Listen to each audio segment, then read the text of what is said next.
સૌ પ્રથમ તો 150મી જનનાયક બિરસા મુંડાજીની જન્મ જયંતિમાં અહીં મંચસ્થ ઉપસ્થિત બધા જ લોકો બોલે એવા છે, પણ એ બધા જ આગેવાનોની હું ક્ષમા માંગુ છું કે સમયની મર્યાદામાં અને જે પ્રકારના કાર્યક્રમો છે એ પ્રકારના કાર્યક્રમોને ધ્યાને રાખીને તમને બોલવાની જે આયોજક મિત્રોએ તમારા વતી અમને સૂચવેલું છે તો બધાને વિનંતી કરું છું, બધા સહયોગ આપજો. સાથે સાથે મંચસ્થ તમામ આગેવાનો, મારા સાથી સિનિયર ધારાસભ્ય અને હર હંમેશ સંઘર્ષશીલ એવા આનંદભાઈ પટેલ સાહેબ માટે જોરદાર તાળીઓ પાડ લઈએ. એવા જ આ વિસ્તારના સાથી આગેવાન એવા શેરખાનભાઈ, ડોક્ટર દયારામભાઈ, દેવેન્દ્રભાઈ, હરિસિંહભાઈ વસાવા, સાથે નિરંજનભાઈ વસાવા, પિયુષભાઈ પટેલ, યુવરાજસિંહભાઈ જાડેજા, રજનીભાઈ વસાવા, વનરાજભાઈ વસાવા અને આ વિસ્તારના દરેક પદાધિકારીઓ, તાલુકા પંચાયતના, જિલ્લા પંચાયતના સભ્યશ્રીઓ, સરપંચશ્રીઓ, પૂર્વ સરપંચશ્રીઓ, મુખીઓ, પટેલો, સંતો, મહંતો, વડીલો, આગેવાનો, માતા બહેનો અને સૌને મારા ઉલગુલાન જિંદાબાદ. સાથીઓ, બિરસા મુંડાની વાત આગળના આપણા વક્તા આનંદભાઈએ કરી. એમનો જન્મ 1875માં ખોટી જિલ્લાના ઉલહતુ ગામમાં થયો. એક સામાન્ય પરિવારમાંથી એમણે તે વખતે જોયું કે અંગ્રેજો દ્વારા આપણા આદિવાસીઓની જળ, જંગલ, જમીન પર તરાપ મારવામાં આવે છે, આદિવાસીઓ પર કરવેરા નાખવામાં આવે છે અને 1899માં મુંડા વિદ્રોહ અંગ્રેજો સામે થયો. એની નેતાગીરી બિરસા મુંડાજીએ લીધી અને એમાં એમની ધરપકડ કરવામાં આવી. ઘમાસણ યુદ્ધો થયા, એક બાજુ તીરકામઠા ભાલા, એક બાજુ ગોળીબાર થયો અને એમને જેલમાં પૂરવામાં આવ્યા અને માત્ર 25 વર્ષની ઉંમરમાં જેલમાં એમનું મૃત્યુ થયું અને સેનામાંથી મૃત્યુ થયું છે. એના આજ દિન સુધી કોઈ પુરાવા આપણને મળ્યા નથી. ત્યારે સાથીઓ, આ બિરસા મુંડાનો ધ્યેય આદિવાસી સ્વાયત્ત રાજ, આદિવાસી સ્વતંત્ર રીતે સ્વમાન શેરની જેમ જીવે એવો ધ્યેય હતો. તમને ને અમને બધાને ઇતિહાસમાં ભણાવવામાં આવ્યો. ઉત્ક્રાંતિવાદ, ચાર્લ્સ ડાર્વિનના ઉત્ક્રાંતિવાદના સિદ્ધાંતોમાં જણાવવામાં આવ્યું કે જ્યારે આ પૃથ્વી પર માનવી સભ્યતાનું ઉત્પન્ન થયું ત્યારે આદિમાનવ તરીકે સૌપ્રથમ પૃથ્વી પર આદિવાસીઓ આવ્યા. શરૂઆતમાં પેડાની શોધ થઈ, અગ્નિની શોધ થઈ, ધાન્યની શોધ થઈ, ખેતીની શોધ થઈ અને બધા ખેતીની શોધની સાથે સાથે પરિવારો સાથે રહેતા થયા.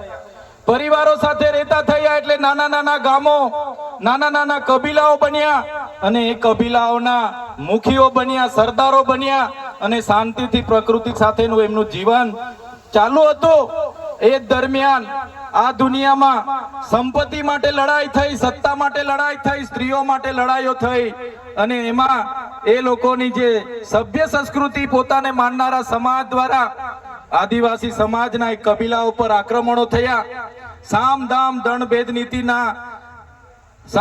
દંડભેદ નીતિ અંતર્ગત જ્યારે આપણો આદિવાસી સમાજના એ લોકો સરેન્ડર નહીં થયા તો યુદ્ધો કરીને આપણા કબીલાઓ છીનવાઈ ગયા અને આપણું શોષણ થયું, ઘર્ષણ થયું, જળ, જંગલ, જમીનો છીનવાઈ. અને તમે જોયું હશે આપણા દેશ પર બહારથી મુગલો આવ્યા, ડચો આવ્યા, હુણો આવ્યા, અંગ્રેજો આવ્યા, પોર્ટુગીઝો આવ્યા, ફ્રેન્ચો આવ્યા અને આ અંગ્રેજોએ પણ 200 વર્ષ આપણા દેશ પર રાજ કર્યું.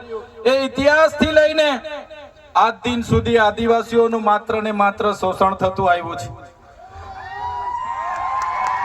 ત્યારે આદિવાસીએ આઝાદીની લડતમાં પણ તમે જોયું હશે, તમે બિરસા મુંડાનો ઇતિહાસ વાંચો, તમે ગુરુ ગોવિંદનો ઇતિહાસ વાંચો, ટાટિયા મામા ખાદ્ય નાયકનો ઇતિહાસ વાંચો, તમે માનગઢ ધામમાં થયેલો હત્યાકાંડનો ઇતિહાસ વાંચો, તમે દડવાડામાં પાલ દડવામાં થયેલો હત્યાકાંડનો ઇતિહાસ વાંચો, તો આ ઇતિહાસમાં આદિવાસીઓ અંગ્રેજોને હંપાવ્યા પણ કૂટનીતિ કરીને અંગ્રેજોએ આપણા લોકોને નરસંહાર કરી અને આપણા વિસ્તારમાં આપણા ક્રાંતિકારી લોકોને શહીદી વહોરવી પડી. દેશના આઝાદીમાં આપણું આટલું મોટું યોગદાન હતું. દેશ આઝાદ થયો, દેશમાં લોકશાહી આવી, લોકશાહીમાં દેશમાં બંધારણ બન્યું અને બંધારણની કલમમાં 444, 244, 13 કમાં આપણા વિસ્તારને 5મી અનુસૂચિ તરીકે જાહેર કરવામાં આવ્યો. એ જ પ્રકારે દેશના આસામ હોય, સિક્કિમ હોય, મિઝોરમ હોય, નાગાલેન્ડ હોય, મેઘાલય હોય, તમામ રાજ્યને અનુસૂચિ 6 અંતર્ગત સમાવેશ કરવામાં આવ્યો. ત્યારે અનુસૂચિ 6 ત્યાં લાગુ કરવામાં આવી અને ગુજરાતમાં આજ દિન સુધી અનુસૂચિ 5 લાગુ કરવામાં નથી આવી. અને આ સત્તામાં બેઠેલા લોકો અનુસૂચિ 5 લાગુ હોવા છતાં પોતાનો સત્તાનો દુરુપયોગ કરીને આદિવાસીઓની જમીનો છીનવી રહ્યા છે, આદિવાસીઓના ખનીજો છીનવી રહ્યા છે, કુદરતી સંપાદનો છીનવી રહ્યા છે. રોડના નામે, ડેમના નામે, આ વિસ્તારમાં કોરિડોરના નામે, જીએમડીસીના નામે, હાઇડ્રો પાવરના નામે, જીઆઈડીસીઓના નામે, સરકારી આવાસોના નામે, સ્ટેચ્યુના નામે આજે આદિવાસીઓને એમની જમીનો છીનવાઈ રહી છે. આજે આખા દેશમાં 80 લાખ આદિવાસીઓ વિસ્થાપિત થયા છે. એ આ સરકારો દ્વારા કરેલી દેન છે સાથીઓ. આજે ગુજરાતમાં, આજે દેશમાં 8% આદિવાસીઓ છે. 2011 ની વસ્તી ગણતરી પ્રમાણે 11 કરોડથી પણ વધારે દેશમાં આદિવાસીઓ છે. આજે ગુજરાતમાં 15% આદિવાસીઓ છે. 1,25,00,000 આદિવાસીઓ ગુજરાતમાં છે. 29 જાતિઓ ગુજરાતમાં આદિવાસીઓની છે. આજે તમે મને બતાવો કયા ક્ષેત્રમાં આદિવાસીઓ 15% છે, બતાવો મને. તમે સચિવાલયમાં જશો, આદિવાસીઓનું લિસ્ટ તમે માંગજો. તમે હાઈકોર્ટના જજની યાદી જોઈ લેજો. તમે ઇન્ડસ્ટ્રીયલના આપણા આદિવાસીઓને કેટલા લાભો મળ્યા છે જોજો. તમે રિયલ એસ્ટેટમાં આપણા આદિવાસીઓની સંખ્યા જોજો.